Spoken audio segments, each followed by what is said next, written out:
Musim semi pun tiba, mereka di sana sedang mempersiapkan festival.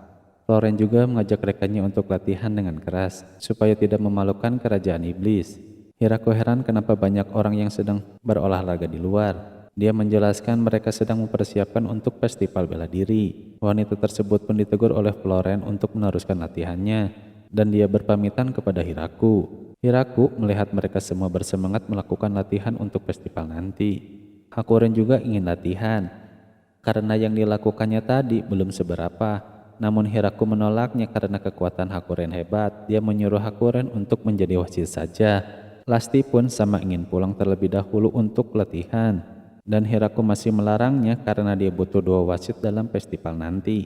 Hingga akhirnya mereka pun akan menjadi wasit dalam festival nanti. Kemudian Luci pun bisa kembali bertarung dengan Tia setelah sekian lamanya.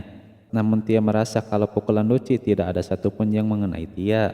Ketika Flora sedang melihat Tia dan Luci, Hiraku menanyakan terkait keikutsertaan Flora. Dia sendiri tidak akan ikut festival, karena dia bertindak sebagai healer untuk peserta yang luka. Narp dan Lea juga diberikan tugas untuk membuat arena bertarung. Di sana juga mereka membuat untuk tempat para penonton. Mereka berdua berpendapat kalau festivalnya sangat terasa mewah, karena yang menonton bisa sambil makan. Namun Hiraku juga ingin mengadakan beberapa makanan festival yang enak juga.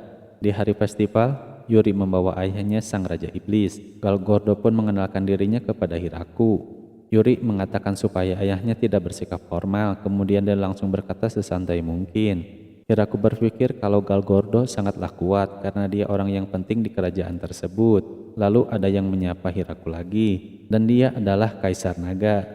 Tapi dia tidak mau dipanggil seperti itu dan dia ingin hanya dipanggil Doze. Grand Maria pun langsung membuka acara festival itu yang diadakan di desa pohon besar. Para penonton sudah mulai bersorak dan para peserta sedang mempersiapkan untuk pertandingan mereka. Pertandingan dimulai, Rosalin melawan Mamu, dan pertarungan pertama pun dimenangkan oleh Rosalin.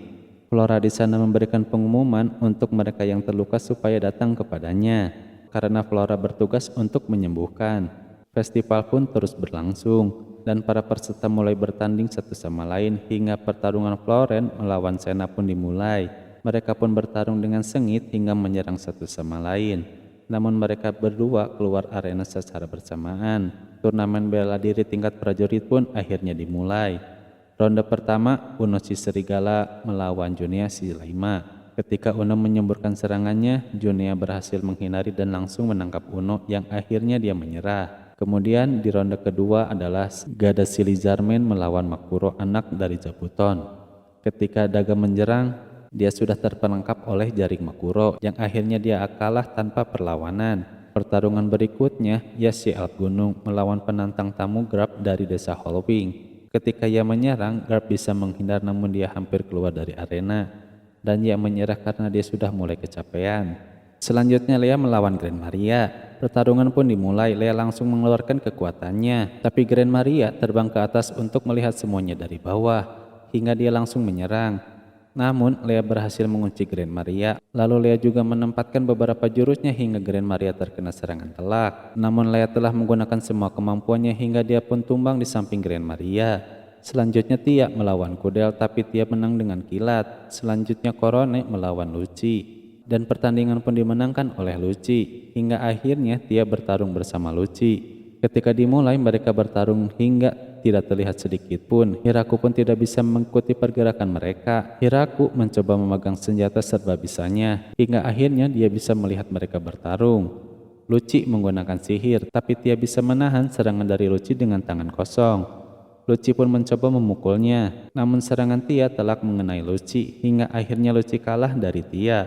Tia berhasil naik untuk menentukan gelar juara melawan Makuro, tapi dengan sekejap Makuro berhasil mengalahkan Tia. Akhirnya Makuro berhasil menjuarai festival bela diri itu. Garp yang menyaksikan itu kalau Makuro tidak memberikan lawannya untuk menyerang terlebih dahulu. Ketika Hiraku menutup festivalnya, Hakuren dan Lasti menuntut untuk bertarung juga, yang akhirnya Hiraku mengizinkan mereka untuk bertarung. Dalam sekejap arena bertarung pun hancur oleh Hakuren dan Lasti. Ketika Lucy menanyakan pertarungan itu, Hiraku menjelaskan kalau dia yang memberikan izin, dan pemenang dalam pertarungan itu adalah Hakuren. Doge sangat menikmati festival itu hingga dia mengajak bertarung Raja Iblis, namun Raja Iblis hanya tertawa mendengarnya.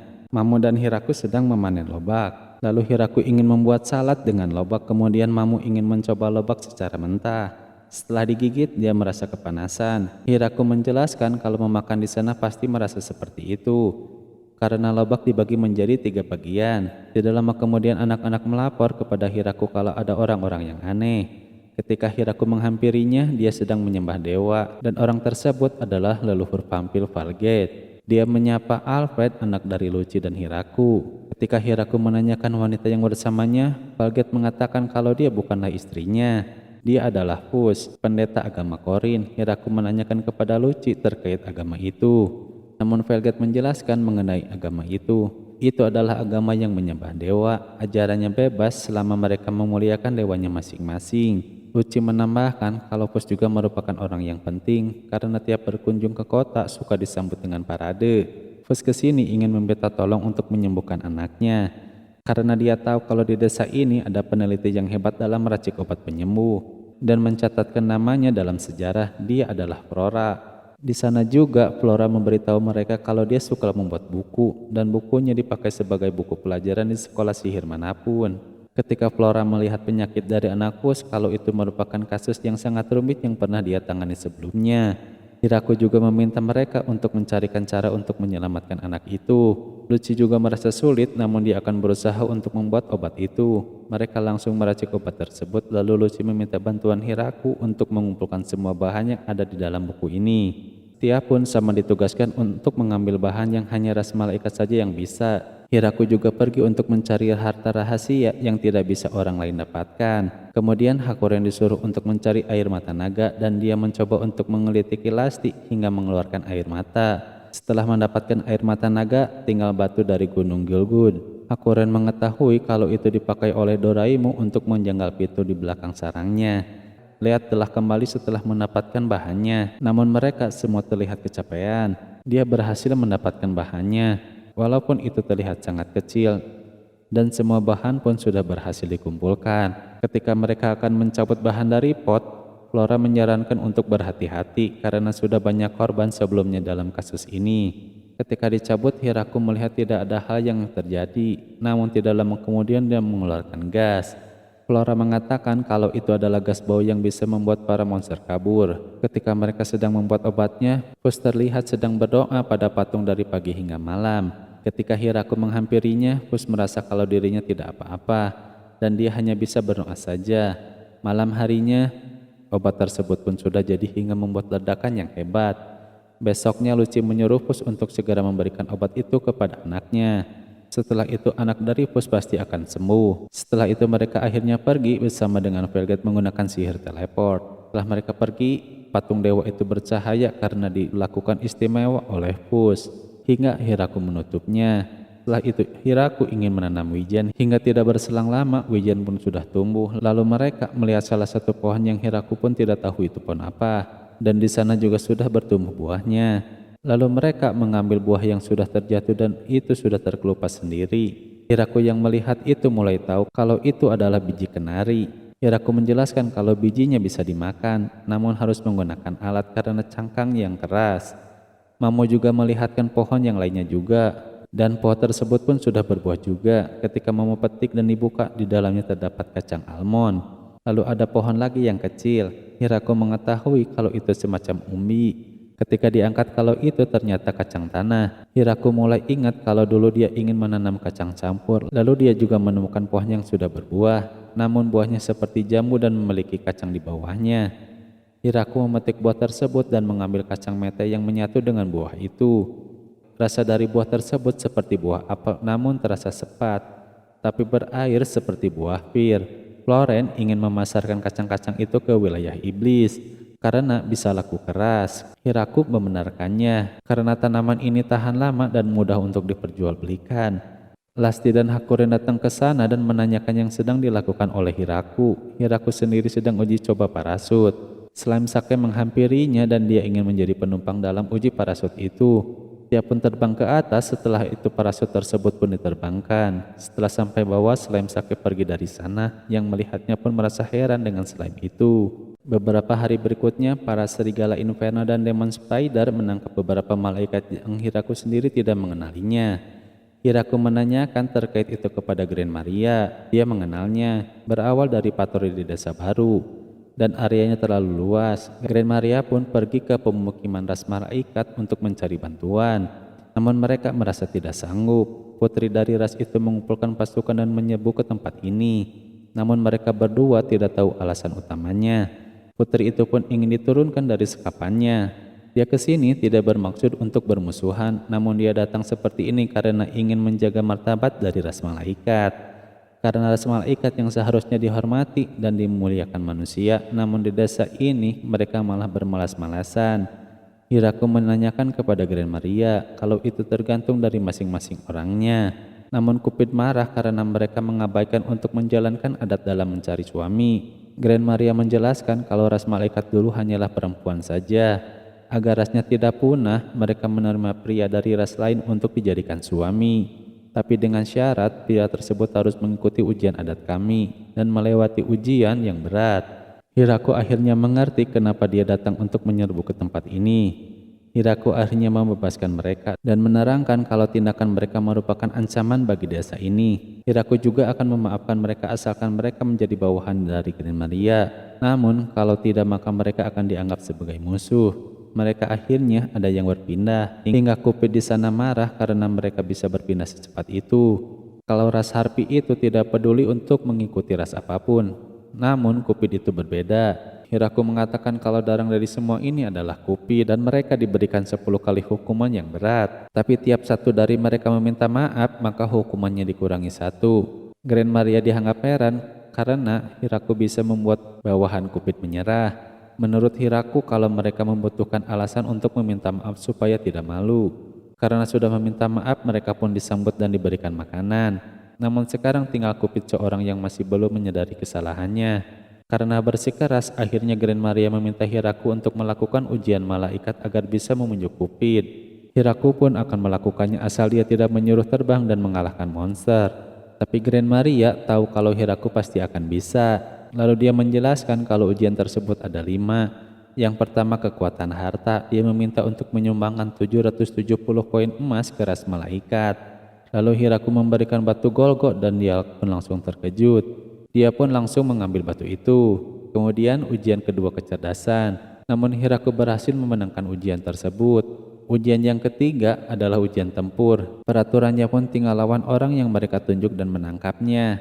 Dia pun menunjuk untuk lawannya adalah musuh alami ras malaikat yaitu putri vampir Luci. Apalagi dia masih buron dan mustahil untuk menangkapnya.